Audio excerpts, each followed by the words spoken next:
These were people who have known me for a longer, quite a long time. And I felt like, yes, I've spent a lot of time with them, I've shared things with them, and they're able to, they know me well enough to say these things. But one thing that my friends have said, this was at uni, is I'm actually not even afraid to name, like Kanye, Sonto, and Jebo. We were outside on campus. The squad, yeah, so we were outside on campus, and they said something to me, and I was just like,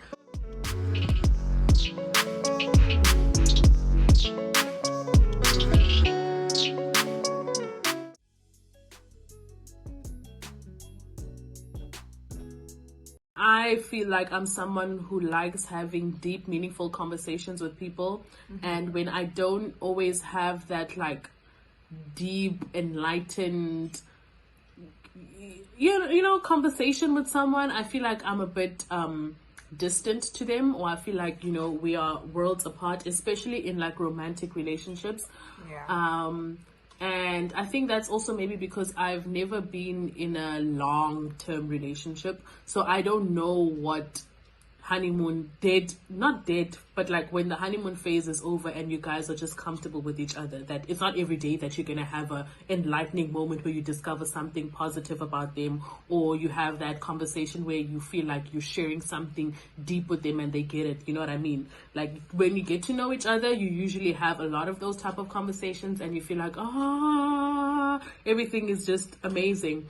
But once, 6 months down the line, 8 months down the line, things start becoming normal. And that's something that I'm struggling with, because I also have a personality where I'm a bit extreme. I'm either too into something or too out of something. It's difficult for me to find myself in the middle ground. So it's like I want that high experience of, getting to know someone and feeling like, oh my God, you and I are great together. I always want to feel like that. You know what I mean? And when there are moments where we're just normal and things are just really normal, I just feel like something is wrong. Like, you know what I mean? I don't know, but I just feel like something is off. And like I said, it's because I've never really been in a relationship long term to get to the point where there's that decline and now you guys are kind of like solid and you really need to do exciting things to work to keep the relationship on the spark. And I remember my therapist also trying to link me feeling like I need communication, too much communication, back to my childhood. You know what I mean?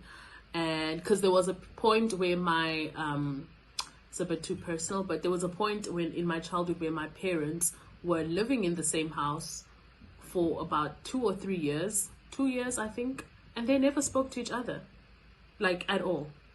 I know it's very, very toxic and it's really bad. And she was like, you probably feel like the silence to you or lack of communication might mean that a relationship is dying. It might resemble a dead relationship. It might resemble maybe that the relationship is not working out, and you know what I mean? So I always leech onto that communication and constant talking, checking in, because I just feel like, I don't know really how to explain it. But also, even when it comes to friends, I feel like, how can I put this? There's no basically this goes back to me feeling like I needed therapy, because there's no amount of talking that you can have with your partner, that you can have with your friends, that you can have with your family, that will actually help, because your friends, your partner, and your family are not equipped to help you deal with your traumas. Your friends can only listen to a certain extent, but they're not going to do anything for you. They can only listen, give their opinion and advise when necessary, but they are not professionals. Yeah. And also I feel like I also had to understand that, sometimes some of the things that I'm sharing, like, can be a lot for other people. Maybe they don't want to deal with this. They don't want my baggage. You know what I mean? And so I need to find a professional who is equipped to deal with this, and who's also very far from this situation or my experiences, that they might not feel like, oh my God, like, I live with this person or I'm close with this person, that they feel like they taking on my problems. You know what I mean? So I felt like it doesn't matter how much you talk to your friends, how much you talk to your boyfriend, how much you talk to your family members. Like, you still will have the same problems because they can't help you. They can only listen. You know what I mean? So that's why I feel like I'm in a point in my life now where I've always been an advocate for therapy, but at the same time, I know that it's something that's really expensive and it's not mainstream. It's not something that you can just wake up and do tomorrow. But I also know a lot of people who've gone to therapy, but it hasn't worked for them. And that's one thing that I also was saying, that like, the me reaching this point where I've finally done it, right? There were financial constraints that put me in a position where I couldn't go to therapy, but I realized now that, like, actually, if I can budget and find money to spend time with friends and do stuff on weekends, then I can budget and find time to do therapy if I really want to do it. That's one. Two is that you also need to be in a position where you are willing to, I don't think, that's why I said to me, like, I tell myself that I pay this lady, so I cannot be hiding things from her. And I know that, like, therapy is a process. Like, you don't have to share everything from the get-go, but I feel like if you're not in a place where you are willing to face your demons and really confront them, then you're wasting your time if you're going to go there and just say things because you want this person to look at you and see you as a good person. So I had to ask myself, are you ready to have these conversations? Because I don't know what's going to come out in that therapy session, in those therapy sessions, things that I might have really suppressed and now I really have to face them, you know what I mean? So I had to also have a conversation with myself. It's like, are you mentally prepared to do this? You know, are you in a place where you are able to confront your demons and face them head on?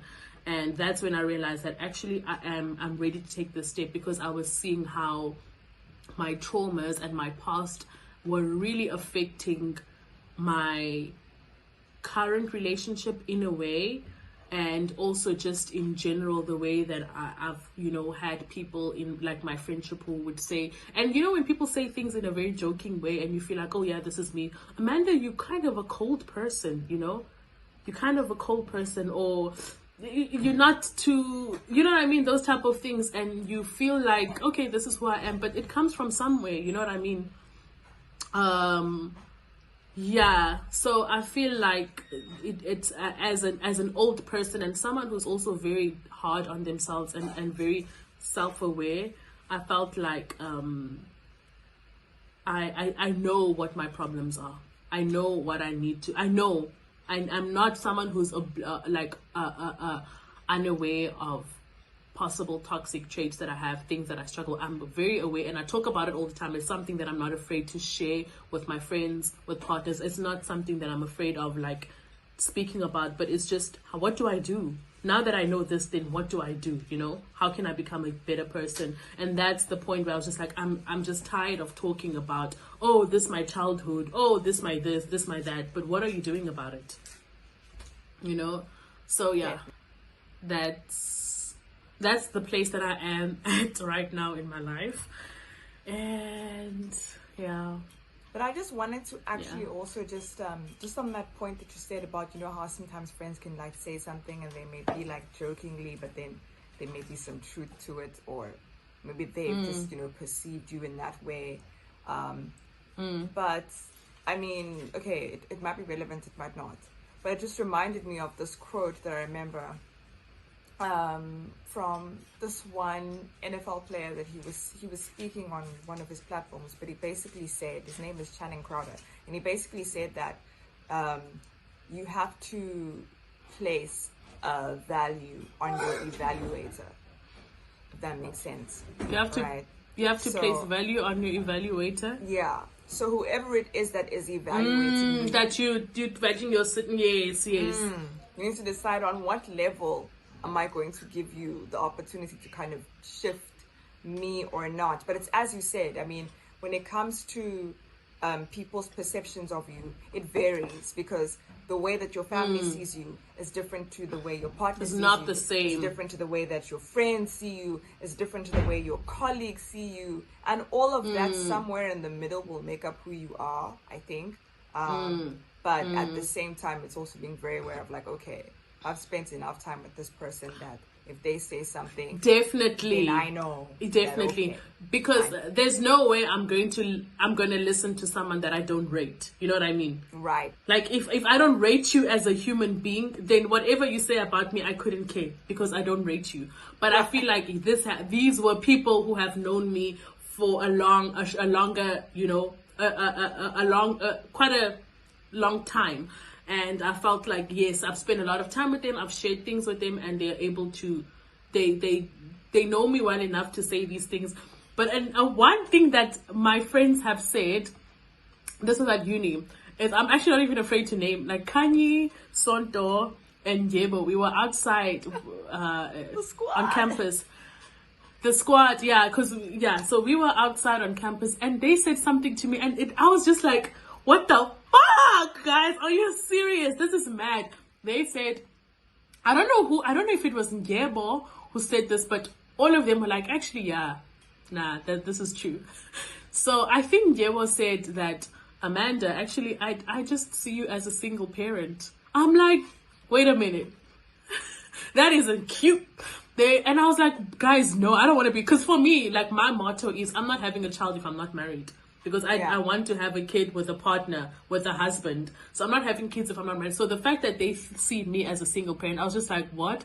And I was just like, no, guys, please elaborate, because I need to understand why you would look at me and see a single parent. Because I feel like as much as single parenting shows strength, it shows a lot of endurance and all of those good stuff, but I think that single parents, if they had a choice to choose otherwise, they would also want help, because I feel like it's not an easy task. No, I don't wish that on anyone, but people and women find themselves in those situations, right? For whatever reasons, whether it's choice or not. But ultimately, I think everybody wants a partner to help them raise a child financially, in all aspects. So I was just like, this is not cute.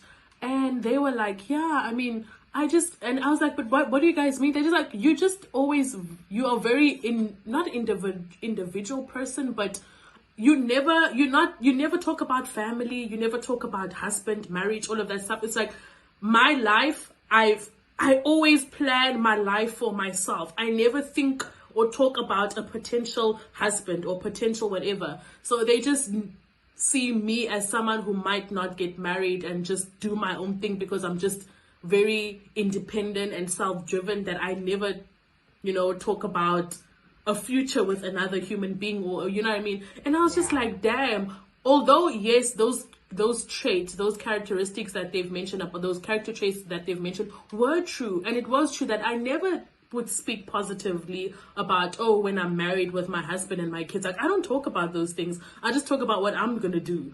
And nowhere there is there another man, or even maybe a family type of structure. But deep down, I know that that's what I want for myself. But because I don't project that, and it kind of gave them a vibe where they're like, yeah, no, she's gonna just have kids and raise them alone. And I was just like, no, there's something off there. There's something about it that I didn't like.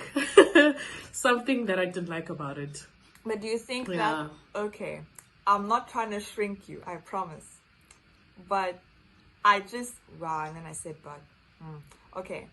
Essentially, now, when you had such a strong reaction to them saying that you would, they see you as a single parent, do you think that, again, does not have, as we've been speaking about throughout, this thing of going back to the childhood and your mom being at some point a single parent, and the various dynamics and layers that unpacks that aspect, that maybe like when they said that about you, you were like how do you think that the two are linked?